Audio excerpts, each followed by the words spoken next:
तरीके का अभियान था, किस उद्देश्य के साथ इसको रन किया गया और अभी इसका स्टेटस क्या है? एंटी वेनम अभियान जो राजस्थान में ड्रग्स को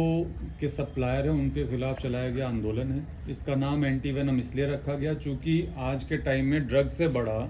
कोई जहर नहीं है जो कि हमारे युवाओं के भविष्य के साथ खिलवाड़ कर रहा है। इसीलिए उसके एक एंटीडोज के तौर पे एंटी वेनम इसका नाम रखा गया। इसकी जो प्रेरणा थी कि जैसा कि आपको पता है कि राजस्थान सरकार की तरफ से ये स्पष्ट निर्देश हैं कि हमें राजस्थान को ड्रग्स फ्री राजस्थान बनाना है, पूरी तरीके से ड्रग के नेटवर्क को ध्वस्त करना है। हमारे DGP sir Rajiv Sharma sir की तरफ से इसी क्रम में स्पष्ट निर्देश थे कि किसी भी तरीके से राजस्थान में जो नशे का व्यापार बढ़ा है या जिस तरीके से अपनी जड़ों को जमा रहा है उसको पूरी तरीके से उखाड़ फेंकना है।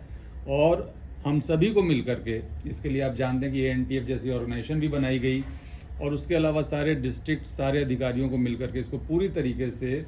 ड्रग्स को समाप्त करना है और ड्रग्स फ्री राजस्थान का जो हमारा उद्देश्य है उसको पूरा करना है। इसी उद्देश्य से एंटी वेनम का ऑपरेशन हम लोगों ने शुरू किया था। इसके अंतर्गत हम लोगों ने शुरू में प्रथम चरण में 15 दिन का अभियान रखा था और इस 15 दिन के अभियान में सभी हमारे जिलों ने मिलकर के कुल 229 ड्रग्स के मुकदमे दर्ज किए और लगभग 235 ड्रग्स से जुड़े हुए अपराधियों को गिरफ्तार करने में सफलता प्राप्त की है। इसमें कुछ मुकदमे कमर्शियल क्वांटिटी के हैं और बाकी स्मॉल क्वांटिटी के हैं।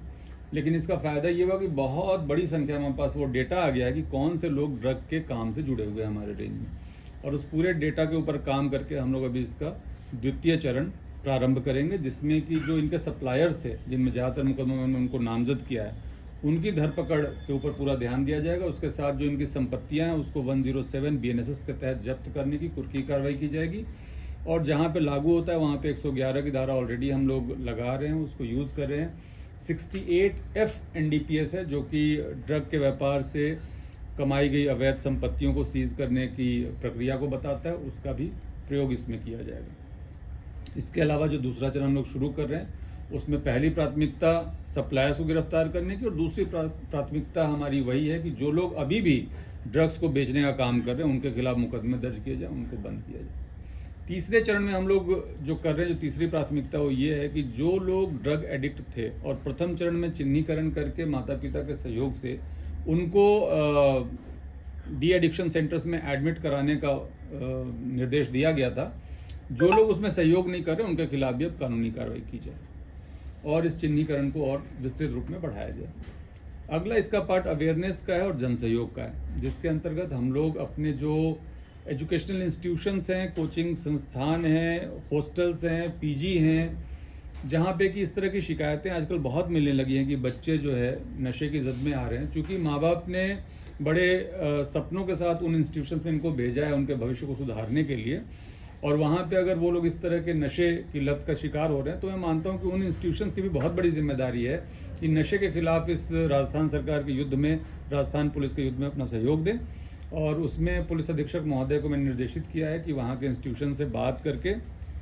एक state of the art de addiction centre बनाया जाए। खास करके पहला हमारा जो चिन्हीकरण है वो सीकर का है कि वहाँ पे ऐसा बनाया जाए जहाँ पे जिन बच्चों को इसकी लत पड़ गई है उनको भी इससे दूर किया जा सके, उनको इससे मुक्त कराया जा सके। हमारे जो समाज सुधारक हैं, हमारे जो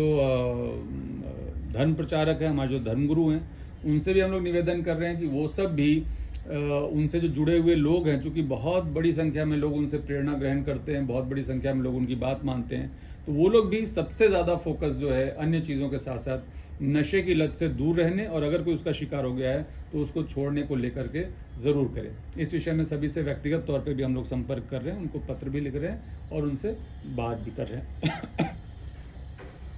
ये पूरे कार्टेल के साथ साथ जनप्रतिनिधियों की भूमिका को लेकर के भी हम लोग सभी से रिक्वेस्ट करेंगे कि हमारे जो सरपंच हैं वो लोग ड्रग फ्री पंचायत और जो हमारे पार्षद हैं और ड्रग फ्री वार्ड, इस तरह की चीज़ को अगर लेकर के सामने आए कि हमारा वार्ड पूरी तरीके से ड्रग मुक्त है और मैं इसकी जिम्मेदारी लेता हूँ। इसी तरीके से जो इंस्टीट्यूशंस हैं, जो कोचिंग इंस्टीट्यूशंस हैं, कॉलेज हैं, पीजी है, हॉस्टल्स है, वो भी ये बात आ गया कहे कि हमारा हॉस्टल पूरी तरह से ड्रग फ्री है, न तो कोई यहाँ बच्चा ड्रग का सेवन करता है, न हमारे आसपास में कहीं ड्रग की बिक्री होती है। तो ये अगर इंस्टीट्यूशंस भी इसी तरीके से इसमें शामिल हो सकेंगे कि हम लोग पूरी तरीके से ड्रग को अपने क्षेत्र में घुसने नहीं देंगे और ड्रग से मुक्त रखेंगे, तो सब लोग मिलकर के जो प्रयास करेंगे, जो हमारे सरकार के निर्देश हैं, जो हमारे डीजीपी सर के निर्देश हैं, उसमें अगर हम लोग सभी मिलकर के प्रयास करेंगे तो ज़रूर हमें सफलता मिलेगी। सभी अपने साथियों को मैंने ये मैसेज दिया है, जो हमारा प्रेरणा वाक्य इसमें वही है कि एक काम अपने बच्चों के नाम। हमारी सारी जिम्मेदारियां, पुलिस की जिम्मेदारियां जो हैं वो हमें पूरी करनी होती हैं, और ड्रग्स के खिलाफ जो हमारी कार्रवाई है वो भी एक पुलिस की जिम्मेदारी ही है, लेकिन उससे आगे बढ़ के इसको अपने बच्चों के भविष्य के लिए ये मानते हुए कि आपके बच्चे भी उन्हीं इंस्टीट्यूशंस में जाते हैं, उसी पर्यावरण में रहते हैं जहाँ की ड्रग्स धीरे धीरे बढ़ता हुआ दिख रहा है, तो अपने बच्चों के भविष्य को भी उसके साथ जोड़ते हुए एक काम अपने बच्चों के नाम करें, पूरे मन से करें। इसके लिए ये एक स्लोगन भी इसके साथ जोड़ा गया है। मेरा मानना है कि अगर हमारी सरकार, हमारे डीजीपी सर ये चाहते हैं कि राजस्थान को ड्रग फ्री किया जाए, और अगर हम सभी IGP, SPs, additional SPs, COs and SHOs और हमारे सभी बीट ऑफिसर्स जो बीट कांस्टेबल्स हैं, अगर मिलकर ये तय कर लें कि हमें ड्रग मुक्त करना है राजस्थान को, तो कोई ऐसी ताकत नहीं है जो कि हमें इस उद्देश्य को प्राप्त करने से रोक सके।